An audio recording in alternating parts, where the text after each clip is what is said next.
No räppäpä vähän. Nyt se lähtee. Joo. Raut pohjassa mä teen rahaa ja räppi oli kaupoilla. Ostamas juomia ja jätskiä, kun yhtäkkiä siihen alkaa paukku ihmesakkia, jotka dissaa mua plus mun Pittsburghin takkia. Yleensä en pienestä pihvistä välitä, kunnes yks niistä jäpistä löi mun karhutölkit käsistä. Siinä vaiheessa päätin, et Salen kulmalla joku jäbä nyt saa turpaa.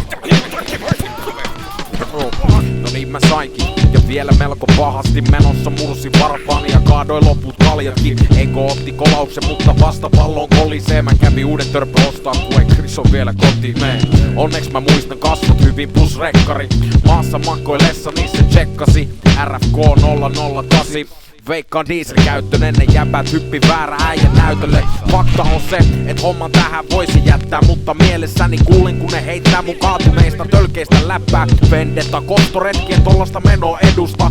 Mukaan soitin postimies Samsa turvaa mun selusta. Randevu Assalle missä jäbät aikaa tappaa. Meillä on sanomalehti jossa silmäreijet ja pari matkakaljaa.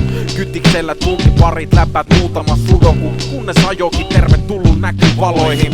Tuttu auto, tuttu hius, tuotteiden haju. Lihas muistissa judoliike, joka hupputtais ne katu. Mutta autot lisääntyi, ne oli lössillä liikkeellä. Mä sanoin Samsalle chill dog, ei me pidetä kiirettä kun ei meillä oo ees suunnitelmaa, saati mies voimia. Enkä halu jäpänkin kaljoja maasta poimia. Oo koskaan oppinut tappeleen tai mitään sellaista. Ja jos totta puhutaan se judoliikkeen näin telkasta, mitä me nyt tehdään niin kai me otetaan rauhassa. Pidättäydytään varjoissa ja pysytään vaan kannoilla. Vittumainen käänne alkaa, meno näyttää huonolta. Nähdään että pojat paukkuu paikalliseen johtolla.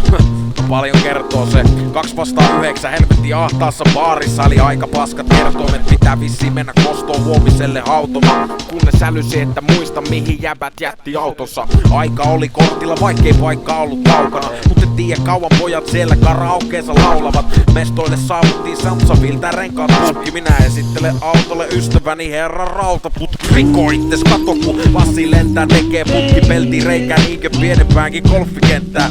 Aploita oveen vaikka Samsa huutaa tulee jo rustasi pojille vaalipintaan taksitolpan numero. Sitten karkuu mukaan rautaputki kaljat kienee. Jos silmännäkijä jotain väittää minä vetoon viidenteen. Iltaseesti otettiin loppupelit korista. Onneks hommat hoitu näin eikä eskaloitunut tosissaan. Ja niin joo, jos mietit mikä opetus irtoo, niin se on Chris's gonna get you niinkö Bronxissa Tip Dog. Dog's gonna get you, yeah. The dog's gonna get you, näin se menee. Näiden nakit paistuu. Onko Tornerov, Salen kulma. Hommat tippu alas. Ja sit oli pakko reagoida, et sä voi vaan kusta mun muroihin ja mä en mukaan tee mitään.